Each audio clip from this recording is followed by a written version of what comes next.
Hey guys, welcome back to my channel. তো কেমন আছো তোমরা সবাই? আমি তো খুব ভালো আছি। এই এক সপ্তাহ ধরে যা বৃষ্টি হচ্ছে, তো আজকে সন্ধ্যার দিকে বানাবো পাস্তা। তো এই দেখো, আজ সন্ধ্যার দিকে বানাবো। তো চলো তোমাদের সঙ্গে সবটাই শেয়ার করি।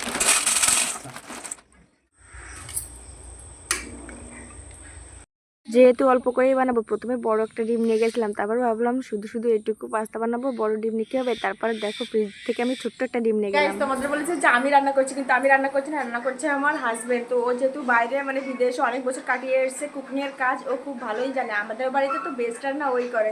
তো বিদেশি স্টাইলে কেমনভাবে পাস্তা রান্না করছে চলো তোমাদের সঙ্গে শেয়ার করছি। মানে পুরোটাই হয়তো শেয়ার করতে পারবো না, কারণ আমি আমার ঘরে বসে আছি আর ও রান্নাঘরে রান্না করছে। চলো তোমাদের দেখাচ্ছি যতটুকু পারি ততটুকু। ওয়াও, কালারটা তো সেই এসছে। তো হয়ে গেছে আমাদের পাস্তা রান্না করা। তো চলো এবার আমরা খেয়ে তোমাদেরকে বলছি কেমন টেস্ট হয়েছে।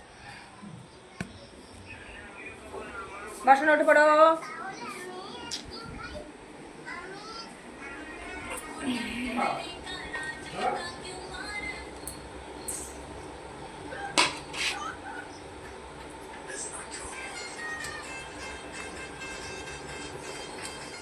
আমি খেয়ে রিভিউ দিচ্ছিলাম যে কেমন টেস্ট হয়েছে। সত্যি সত্যি এমনিতে তো খুব ভালোই বানায়, তো আজকে মনে হচ্ছে আরও বেশি স্পেশাল কিছু একটা হয়েছে।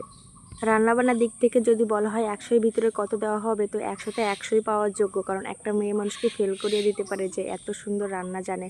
আমি তো সমস্ত রকমের রান্না ওর কাছ থেকে শিখেছি। তো আমাদের পাস্তা খাওয়া কমপ্লিট হয়ে গেছে, তো এবার রাতে রান্না করা হবে। তো আমি আগে থেকে ভাত রান্না করে রেখেছিলাম, যেহেতু আমার ছেলে তাড়াতাড়ি ঘুমিয়ে পড়ে সেই জন্য। আর বাজার থেকে মাছের ডিম নিয়ে এসেছিলো, তো অর্ধেক রান্না করবে, রান্না বলতে বড়া বানাবে, আর অর্ধেক রেখে দিলাম, পরে একদিন বানিয়ে দেবো। তো আজকে রাতের পাস্তা বানানো বলো আর রান্না করা বলো সবটাই ও করছে। তো আমি এখন যে বড়া বানাবে সেই জন্য মাছের ডিমে পেঁয়াজ কেটে দিচ্ছি, আমি সমস্ত কিছু গুছিয়ে দিচ্ছি, আর ওই রান্না বান্না করছে, খুব কেয়ারিং। আর আমি সকালবেলা ভোরবেলা উঠে যেহেতু আমার রান্না করতে হয়, সেই জন্য আমি রাতের বেলা সমস্ত কাজ কমপ্লিট করে রাখি।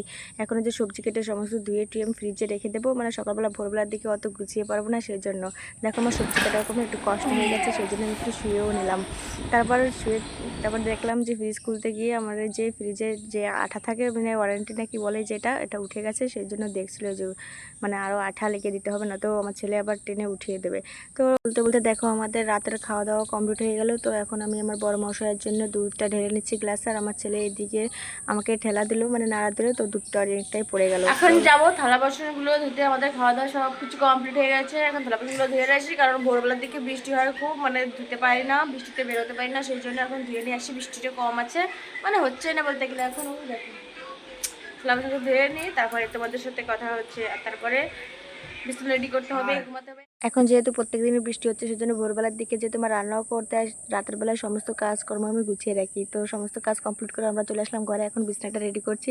আমার বরের দিকে ক্যামেরা করছে, আমি জানি না, মানে আমি হচ্ছে হয়তো কিছু একটা করছি, কিন্তু আমারই যে ভিডিও করছে আমি তো জানতামই না। তো দেখো আমার বিছানা করা কমপ্লিট হয়ে গেছে, এখন আমরা ঘুমাবো। তো আমার ছোট্ট ব্লগটা তোমাদের কেমন লাগলো প্লিজ তোমরা সবাই কমেন্ট করে জানিও। আর চ্যানেলে প্রথম হয়ে থাকলে চ্যানেলটিকে প্লিজ সাবস্ক্রাইব করে পাশে থাকো। দেখো আমি শুয়ে পড়ছি, সবাইকে গুড নাইট, টাটা। দেখো আমার ভাব।